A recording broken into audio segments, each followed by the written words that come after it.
Hi, I'm Micah Larsen, persuasion scientist. And one thing I hear a lot from my clients is that they want to persuade people, but they don't want to sound salesy. And I get what they're saying. We really don't like when people obviously try to pitch to us, and we're not into it. We're really averse to being persuaded. So when someone acts salesy, we tend to shut down and put up our defenses. It really tends to backfire. So my job is to teach people how to get others to say yes without sounding salesy. And here's one of my top tips for doing so. One of the best predictors for people to buy into our requests is liking. How much someone likes us has a lot to do with whether they'll tell us yes.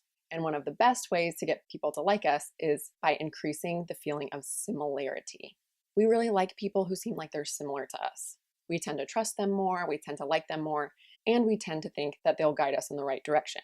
So we're easily persuaded by people who seem similar to us in our backgrounds, opinions, lifestyle, characteristics, and personality. So the more similar we can make people feel that we are in all of those categories, the easier it might be to persuade them. So in order to avoid sounding salesy, it's important to use persuasion tactics that are really, really subtle. I call this invisible persuasion. It's so subtle that it blends naturally into our conversations, our campaigns, all the things we're already doing. We can subtly increase the feeling of similarity by first thinking about what we know about the person we would like to persuade, or our persuasion target. What does he or she care about? What do we know about his or her background? How can we highlight the similarities we share with this person? We can say things like, hey, I think we drive the same kind of car.